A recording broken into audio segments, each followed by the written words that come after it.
저는 어제와 이어서 오늘의 말씀을 전합니다. 어제 제가 말씀을 나눴는데 저는 어제의 말씀과 마찬가지로 오늘 잠언의 말씀을 지혜의 관점에서 살펴보려고 합니다. 지혜의 관점에서 살펴본다고 하는 것이 특별히 어려운 말이 아니죠. 다시 말하면 쉽게 말하면 이거예요. 하나님이 크시고 내가 작다. 하나님이 지혜로우시고 내가 어리석다. 하나님이 나보다 더 선하시다. 그렇기 때문에 나는 하나님 앞에서 나의 생각과 나의 뜻을 주장하기보다는 하나님의 말씀을 들어야 하고, 말하기보다는 듣는 자, 주장하기보다는 순종하는 자의 위치에 서서 하나님이 어떠한 분이신지 고백하며 내가 어떠한 분인지를 인식하며 살아가는 것이 바로 지혜입니다. 그런데 언뜻 보면 너무 당연한 이 말, 하나님이 나보다 크신 건 너무 당연한 거잖아요. 하나님이 나보다 지혜로우신 건 너무 당연한 것 아닙니까? 그런데 이것이 우리의 삶 가운데서 고백되는 것이 생각처럼 만만하지는 않습니다. 오늘의 말씀은 제가 잠언의 말씀이 격언이 아니면서 격언이다라는 말씀을 드렸어요. 세상의 속담 모음집이 아니다라는 의미에서는 격언 묶음이 아니지만, 그럼에도 불구하고 하나님의 지혜의 관점에서 살펴볼 때 한 문장 한 문장이 격언으로 되어 있는 건 사실이잖아요. 우리가 오늘 읽은 이 말씀 가운데 여러분들은 어떠한 말씀이 가장 와닿으십니까? 그러니까 이 속담이라고 말하면 우리의 마음 가운데 더욱더 와닿는 속담이나 격언이 있을 텐데 어떠한 것이 가장 와닿으세요? 오늘 16절의 말씀은 간단히 얘기하면 보증을 서지 말라라는 말인데, 이 보증을 서지 말라는 말이 더 가슴에 와닿는 분이 있을지 모르겠어요. 그런데 저 같은 경우는 24절의 말씀이 가장 많이 와닿았습니다. 저는 24절의 말씀이 어찌 그리 마음에 와닿는지 모르겠어요. 사람의 걸음은 여호와로 말미암나니 사람이 어찌 자기 길을 알 수 있을까? 저는 사실은 이렇게 말씀을 전하는 자리에 서서 제 이야기를 하는 것을 별로 좋아하진 않아요. 그 까닭은 제가 제 이야기를 하는 걸 싫어하는 게 아니라요, 제 이야기를 전하는 것이 아니라 하나님의 말씀을 전하는 시간이라고 생각해서 그렇지만, 그럼에도 불구하고 감히 제 삶을 조금 나눈다면 이 말씀이 저한테 너무 요즘에 와닿는 거예요. 저는 사실은 제가 왜 여기 있을까요? 저는 그러니까 지금 제가 사실은 저의 계획과 저의 걸음으로 말미암으면 저는 지금 이 자리에 있는 게 참 저한테는 이해가 안 되는 일이거든요. 그러니까 제가 벌써 한참 전이죠. 마지막 말씀 고별 설교한다고 말한 지가 벌써 한참인데요. 제가 사실은 계획으로 따지면 추석 전후로 외국으로 들어가느니 이런 식의 얘기를 다 하는데 지금 한국 땅에서 이렇게 향남 땅에서 이렇게 있거든요. 갈 바를 알지 못하면서. 중요한 건 뭐냐면 내가 계획하고 내가 생각하고 내 걸음을 주장한다고 생각했던 것인데, 그리고 단순히 내 걸음 내 계획이 아니에요. 여러분들도 그런 것들이 있으시죠. 이건 누가 봐도 이렇게 되는 게 맞는데, 누가 봐도 이렇게 정해지는 게 맞는데 왜 이렇게 안 될지? 라고 갖고 있는 물음들이 있을 때가 있을 거예요. 지금 혹시 그 상황에 처해 계실지도 모르겠고요. 우리가 모두가 그럴 때들이 있거든요. 그럴 때 하나님께 묻죠. 하나님, 이렇게 되는 게 맞는 것 같고 저는 이렇게 계획을 세웠고 이렇게 이루어지길 기다리고 있는데 이게 어찌된 일입니까? 라고 묻는데, 사실은 잠언의 말씀을 통하여 하나님께서 우리들에게 알려주시고자 하는 바는 무엇이냐면, 사람이 아무리 계획을 세울지라도 이 일이 여호와께로 말미암는다라는 것은 무엇이냐면 내 생각보다 내 판단보다 하나님이 앞선다는 것이죠. 앞선다는 것. 그렇다면 사실은 우리들이 세운 계획대로 하나님께서 도와주시느냐 안 도와주시느냐 관점으로 하나님을 대하면 안 되는 것 같아요. 오늘 하루 하나님께서 선하시다는 것이 분명하시다면 오늘 하루 내가 하나님과의 바른 관계를 맺고 있는가? 오늘 하루 내가 하나님의 손 아래 있는가? 하나님과의 올바른 교제 가운데 있는가가 제일 중요하죠. 그 교제 가운데 있다면 결국에 하나님께서 나를 선하게 인도하실 거기 때문에, 그 길이 내 계획과 다르다 하더라도 하나님께서 나를 선하게 인도하시기 때문에 내 계획과 다른 건 하나도 중요하지 않게 되는 거예요. 그러니 이 일이 얼마나 힘이 듭니까? 내가 내 삶이 내 계획과 내 뜻대로 되는 것이 중요하지 않습니다라고 말하는 것이 얼마나 힘들어요. 그렇기 때문에 이것은 사실은 만만한 고백이 아닌 거예요. 쉬운 고백이 아닌 거예요. 하나님이 옳으십니다. 내 판단과 내 결정보다 하나님이 더 지혜로우십니다 하는 것은요, 결코 쉬운 이야기가 아닙니다. 그렇지만 사실은 이것이 우리들의 태도여야 하는구나라는 걸 깨닫게 되어요. 기도를 생각해 보면 더더욱 그렇습니다.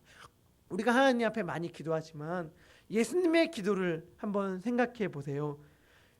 기도라는 건요, 내가 내 생각, 내 소망을 하나님께 말씀드리고 아뢰므로 말미암아 이루어지기를 간절히 바라는 것일 수도 있지만, 예수님의 기도를 생각해 본다면 실상 기도는 그보다 더 나가는 것이죠.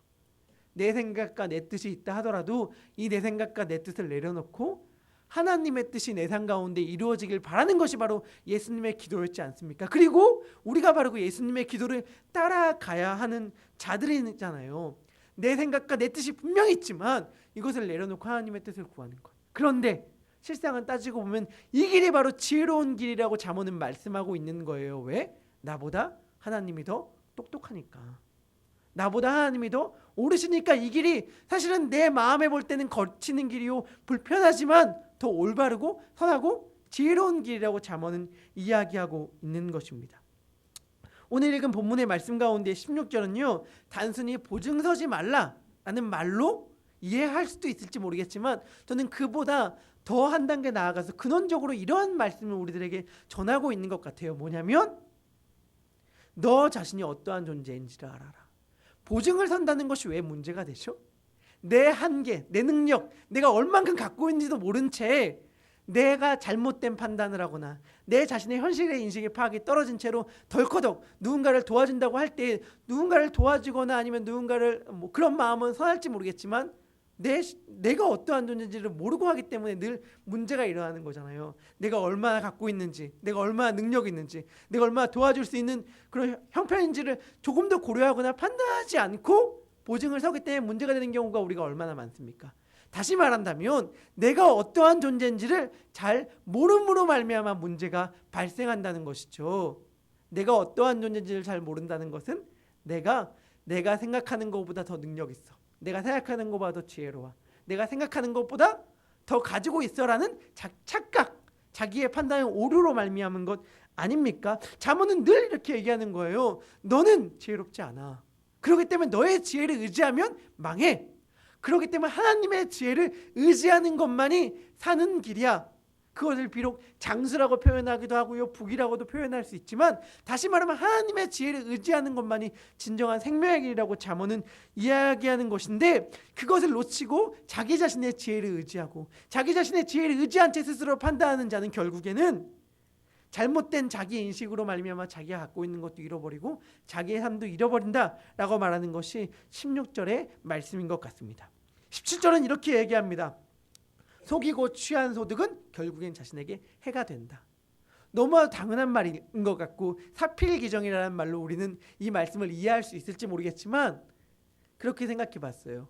하나님을 떠난 인간의 모든 지식은요, 지혜는요, 미련하거나 아니면 속임스럽구나 라는 걸 알게 되었습니다. 사실 이 땅 가운데 우리가 지혜롭게 막 계책을 세운다는 것 태반은 사실은 속이는 것 아닙니까?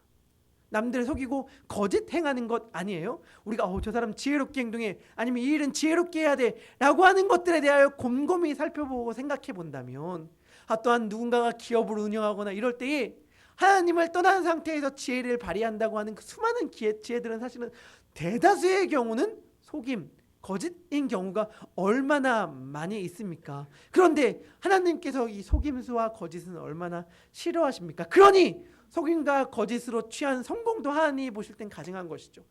그러니까 성공이 아닌 게 된 것입니다. 하나님 보실 때 가증한 성공이 무슨 성공이겠어요? 그러니 결국엔 이것은요, 그 사람에게 결국엔 복이 되지 못합니다.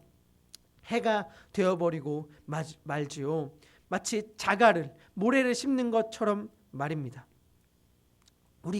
그런데 우리가 이것이 문자적으로 되어 있기 때문에 우리의 삶과 멀어져 있다고 생각할지 모르겠지만, 우리의 삶 가운데 정직하게 바라본다면 우리의 삶 가운데 남편을 대할 때나 아내를 대할 때나 자식을 대할 때에 하나님이 보실 때는 올바르지 않은 방식이지만 그럼에도 불구하고 우리의 자녀들에게 조금이라도 유익을 가져준다면, 나의 배우자에게, 우리 가정에게 조금이라도 유익을 가져다 준다면 그것들을 행하는 경우가 우리가 사실은 얼마나 많이 있습니까?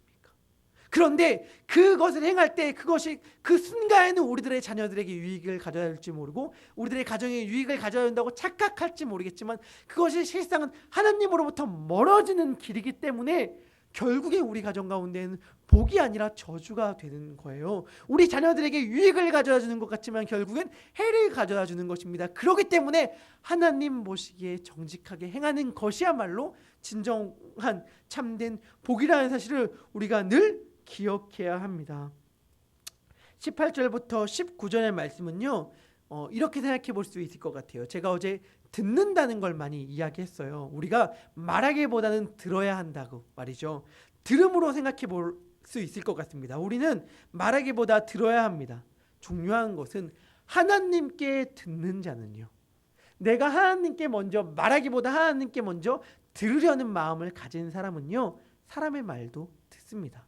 사람에게도 먼저 주장하고 이야기하려고 하기보다는 먼저 들으려고 하고 귀를 기울여야 합니다. 우리는 자기 말만 하는 사람들을 대하는 걸 다 싫어합니다. 물론 말해야 될 때가 있죠. 우리가 어떠한 사실에 대하여 분명하게 자기의 의견을 이야기할 때가 있습니다. 그래야만 할 때도 있고요. 중요한 것은 그래야 할 때도 우리는 언제나 들을 준비가 되어 있는 마음으로 이야기해야지, 내 마음을 닫은 상태로 말하면 어떻죠? 상대방도 내 말을 안 들어요. 너무나도 우리 분명히 알고 있잖아요. 내가 내 마음을 전혀 나의 말을 안 들을 거야 라고 마음을 딱 닫은 상태로 누군가와 대하면요, 그 사람도 내 말을 안 듣는다니까요. 우리는 말을 하는 그 순간도 누군가의 말을 들을 수 있어야 하는데 이것이 사실은 일을 이룬다라고 잠언은 조언해주고 있는 것입니다. 여기서 경영은 은원함으로 성취하나니라고 말하는 은원이란 말은요, 상담, 조언, 충고라는 말이에요. 충고나 상담이나 조언을 들음으로 말미암아 이를 이룰 수 있다는 말인데, 사실은 우리의 삶 가운데 많은 갈등들이요, 여기서부터 문제 해결이 시작되는 경우가 너무 많아요. 들음으로부터요. 우리가 자녀와의 갈등, 부부간의 갈등, 직장에서 상사와의 갈등, 이웃간의 갈등, 수많은 갈등의 해결은 어디서부터 시작되는 경우가 태반이냐면 들음에서부터 시작되는 경우가 대부분입니다. 사람의 말을 듣고 무엇보다도 하나님께 듣고, 이러한 들음이야말로 진정한 지혜의 첫걸음이다 라고 잠언은 이야기하고 있습니다. 20절은 이렇게 얘기합니다. 자기의 아비나 어미를 저주하는 자는 그의 등불이 흑암 중에 꺼짐을 당하리라. 사실은 우리들에게 너무나도 당연한 인륜이라고 생각하기 때문에 너무나 자연스럽게 와닿는데, 저는 그 생각을 해봤어요. 하나님은 왜 이렇게 부모에게 순종하는 것을 강조하실까? 부모에게 순종하는 것을, 그리고 부모에게 저주하고 부모에게 함부로 하는 것에 대하여 왜 그렇게 엄하실까? 많은 이유가 있을 수 있겠지만 제가 이 말씀을 묵상하면서 오늘 붙잡은 포인트 중 하나는 뭐냐면, 이것은 내가 선택하는 것이 아니기 때문이다 하는 것이었어요. 무슨 말이냐면, 실상 우리가 일상의 삶 가운데 우리가 선택하고 우리가 결정하고 우리가 판단하는 수많은 일이 있다고 생각하지만 실상은 우리들의 선택이 아닌 경우가 많잖아요. 우리는 우리가 선택한 줄 알았는데 알고 보면 우리 선택이 아니야. 이런 경우 많죠. 그렇지만 그럼에도 불구하고 우리가 그 선택을 할 때는 우리의 선택이라고 생각한단 말이에요. 그것이 설사 착각이라고 하더라도요. 그런데 부모에 관해서는 우리가 그렇게 할 수가 없어요. 그러니까 무슨 말이냐면, 우리 부모는 내가 선택한 것 아닙니다. 내가 결정한 것 아닙니다. 오로지 하나님께서 허락해 주신 거란 말이에요. 그러니까 하나님의 선택과 하나님의 판단에 대하여 순종할 수밖에 없는 입장에 처해 있는 대표적인 것이 부모예요. 우리가 아무리 이렇게 얘기한다고 하더라도요, 우리 이렇게 얘기할 수 있죠. 왜 이런 부모님을 나에게 주셔가지고, 나도 남들처럼 좋은 부모님 있었으면 좋겠는데 왜 이러한 부모님을 나에게 주셔가지고, 하나님 왜 이러한 부모님 나에게 허락하셨습니까? 라고 이야기할 수 있을지 모르겠지만, 그때도 성경은 뭐라고 얘기하냐면, 아이고 왜 이런 부모님을 나에게 주셨으면 하는 나의 판단과 나의 생각보다 그 부모님을 주시는 하나님의 선택이 더 옳았음을 인정하라는 거예요. 이렇게 할 수 있는 것이 바로 대표적인 것이 부모라는 것이거든요. 즉 내 생각보다 하나님의 크심을 인정할 수밖에 없는 것. 그런데 이게 사실은 부부관계에서도 마찬가지라는 걸 제가 알게 되었어요. 성경은요, 남자와 여자를 만나는 것을 하나님이 정해주셨다고 말씀합니다. 저도 그 말씀 앞에 복종할 수밖에 없는 거예요. 제가 판단하고 제가 결정해서 저의 배우자를 선택한 줄 알았거든요. 그렇기 때문에 때로는 내가 왜 그런 선택을 해가지고, 내가 잘못 선택해서 이런가? 이렇게 생각할 수 있는 수많은 요소들이 있을지 모르겠지만, 중요한 건 뭐냐면 하나님께서 해주셨다는 거예요. 하나님께서 해주셨다는 거. 그러니까 내가 겪고 있는 나의 판단에 대한 잘못, 후회일 수도 있고 내 생각일 수, 이 모든 것, 내 생각일 수도 있는 그 모든 것들을 뛰어넘는 하나님이 계시다는 거죠. 저는요, 단순히 현실에 순응해라, 현실에 만족해라, 감사해라, 그냥 그런 줄 알고 살아가라, 이런 말을 하려는 것이 아닙니다. 하나님의 말씀을 붙잡고 현실과 싸워야 될 때도 얼마나 많이 있습니까? 중요한 것은 무엇이냐면 현실에 순응하느냐, 현실에 반항하느냐, 현실에 개혁하느냐가 아니라 내가 현실에 대해서 수많은 판단을 하고 있는 그 순간 가운데서도 하나님께서 온 세상을 통치하시며 하나님께서 내 삶을 통치하신다는 믿음 아래서 하나님께 묻고 하나님의 이야기를 듣는 것이 먼저여야 하고 우선이어야 한다는 것을 이야기하고 있는 것입니다. 내 생각보다 하나님께 묻고 하나님께 듣는 것이 더 우선이어야 한다는 것입니다. 하나님께서는요, 온 세상을 통치하고 계십니다. 내가 내 눈에 볼 때 아무리 불의함이 눈앞에 펼쳐지는 것 같아 보일지라도 하나님께서 세상을 통치하고 계셔요. 내가 내 삶 가운데 이해할 수 없는 어려움들과 고난이 펼쳐진다 하더라도 하나님께서 내 삶을 통치하고 주관하고 계셔요. 이 믿음 아래서 우리의 질문이 나와야 합니다. 하나님께서 내 삶을 통치하고 계심을 믿습니다. 그렇다면 이 일을 허락하신 까닭은 무엇입니까? 내가 이 땅 가운데, 이 생활, 나의 가정 가운데 어떻게 행해야 합니까? 라는 하나님께 대한 물음이 나의 모든 판단보다 앞서야 한다는 이야기를 하고 있는 것입니다. 21절은 이야기합니다. 속히 잡은 사람은 결국에는 마지막에는 복이 되지 않는다고 말이죠. 내 판단으로는 이게 옳아, 내 생각엔 이게 맞는 것 같아 라고 속히 내린 결정은요, 결국엔 복이 되지 않습니다. 우리는 하나님을 기다릴 줄 알아야 하고 하나님께 들을 줄 알아야 하고 하나님께 맡길 줄 알아야 합니다. 그분이 옳으십니다. 그분이 늘 선하시고 맞으십니다. 저는 23절부터 28절까지의 말씀을 묵상하면서 이렇게 이야기할 수 있는 것 같아요. 우리가 많이 들었지만 하나님은 하나님이시고 인간은 인간입니다. 하나님은 너무 옳으시고요, 우리는 늘 변덕이 죽을 듯 합니다. 우리는 늘 실수합니다. 우리는 늘 서두릅니다. 그런데 우리는 그런 우리를 믿으려고 해요. 얼마나 어리석습니까? 하나님이야말로 온전하시며 지혜로우시며 완전하시며 우리를 가장 깊이, 우리의 영혼 가장 깊은 곳이라도 밝히 보시는 분입니다. 29절은 이렇게 얘기를 해요. 29절의 말은 이러한 의미입니다. 젊은 자는 그의 힘을 자랑할지 모르겠지만 늙은 자는 그의 백발을 자랑한다. 늙은 자의 아름다움은 그 백발에 있다. 백발이라 함은 지혜, 경험, 연륜 이런 거거든요. 다시 말하면 그렇기 때문에 아무리 젊은 자가 힘 있다 자랑할지 모르겠지만 늙은 자에게서 배워야 한다라는 말이에요. 그 말이 30절로 이어지거든요. 때로는 매를 맞아서까지 가르쳐야 하고 배워야 한다라는 말이죠. 그런데 우리가 잠언에서 종종 맞으면서까지, 때리면서까지 자녀를 교육하라라고 이야기하는 말씀을 읽을 때에 우리의 마음은, 우리의 위치는 어디에 있습니까? 자녀를 대하는 부모의 자리에 있습니까? 아니면 부모에게 매를 맞는 자녀의 자리에 우리의 마음을 위치시킵니까? 우린 너무 자연스럽게 누군가를 가르치는 자리에 우리를 위치시켜요. 즉 아내를 대할 때, 사람들을 대할 때 누군가가 틀린 길을 가고 있으면 매를 대서라도 바로잡아야 돼. 그러면서 매를 대는 자를 자신으로 위치시키는 경우가 우리는 많이 있지만 사실 성경은 1차적으로 우리를 그 위치에 자리 잡지 않아요. 그 위치에 우리를 두지 않습니다. 히브리서 12장에서 뭐라고 얘기하죠? 징계가 없으면 사생자라고 얘기하고요. 친아들이기 때문에 징계가 있다고 히브리서 12장 4절에서 이야기하고 있지 않습니까? 다시 말하면 이것은 우리를 이끄시는 하나님의 손길이란 말이에요. 우리들의 자녀가 잘못된 길을 갈 때에 우리가 볼 땐 뻔해. 우리가 볼 땐 저 길로 가면 필경은 안 좋은 길로 결론 지을 게 뻔해요. 그럼 어떡하죠? 다 읽고 이야기하고 잔소리하고 그래도 말을 안 들으면 매를 들잖아요. 그리고 우리가 볼 때는 뻔해. 우리가 볼 때는 누가 봐도 거짓말인 것. 누가 봐도 거짓말하는데 그 친구는 우리 자녀들은 막 머리를 어떻게 돌리면서까지 부모님을 속이려고 하지만 우리는 아무도 안 속아요. 그렇기 때문에 매를 들어서면서까지 자녀를 바른 길로 인도하려는 것 아닙니까? 그런데 하나님 보실 때 우리가 꼭 그렇다니까요. 하나님 보실 때. 하나님이 우리를 볼 때요, 그 길로 가면 필경은 안 좋은 길이에요. 필경은 망하는 길이에요. 그런데 우리는 그것을 듣지 않아요.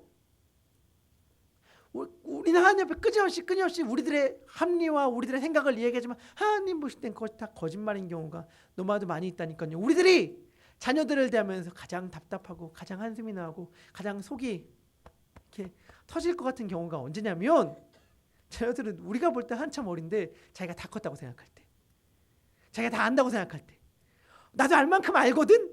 이라고 생각할 때 우리가 얼마나 답답합니까? 우리가 볼 때 너무 어린데도 불구하고 그 친구들은 자기가 다 컸다고 생각한다니까요. 근데 그것이 착각인 줄 우린 다 알잖아요. 그런데 그 동일한 태도를 하나님 앞에 우리가 취하고 있다니까요. 하나님, 저도 알 만큼 알거든요. 하나님, 제가 볼 땐 이게 맞아요, 이게 라고 하나님 앞에 주장하는 경우가 얼마나 많습니까? 우리는 연약합니다. 어리석습니다.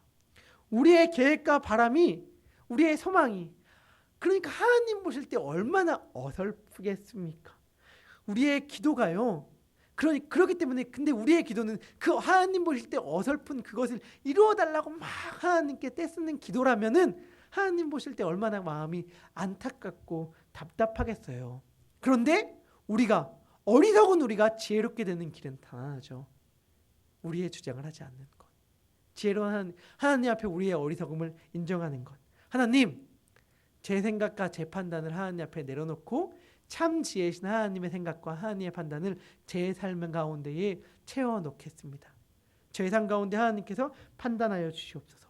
하나님께 한마디라도 더 듣겠습니다. 그러므로 말미암아 하나님께 순종하겠습니다. 라고 기도할 때 우리는 진정으로 지혜 있는 삶을 살아갈 수 있을 것입니다. 하나님이 크십니다. 하나님이 오르십니다. 오늘 하루 그리고 앞으로의 평생의 날 가운데 이러한 고백 가운데 살아가는 우리 모두가 되길 소망합니다. 기도하겠습니다. 하나님, 지혜롭게 살고 싶습니다. 하나님, 어리석고 미련하게 살기 싫고 잘못된 선택을 하기 싫습니다. 나의 삶 가운데 하나님께 주시는 부요함과 풍요로움으로 넘쳐나게 살고 싶습니다. 그런데 그렇게 살기를 원하면서 우리는 아무리 애써도 그러한 삶을 얻을 수 없는 우리들의 미련하고 아둔한 지혜와 지식을 의지합니다. 얼마나 어리석은 행동인지요. 하나님, 이 시간 우리들의 생각을, 우리들의 판단을 내려놓습니다. 진정한 지혜이신 하나님께서 우리들의 삶 가운데에 내려와 주시옵소서. 우리들의 삶을 통치하시고 다스려 주시옵소서. 그러함으로 말미암아 오늘 하루 나의 삶이 하나님과 바른 관계 아래에 있음으로 말미암아 참 지혜의 삶이 되게 하여 주시옵소서. 예수님의 이름으로 기도합니다. 아멘. 하늘에 계신 우리 아버지여,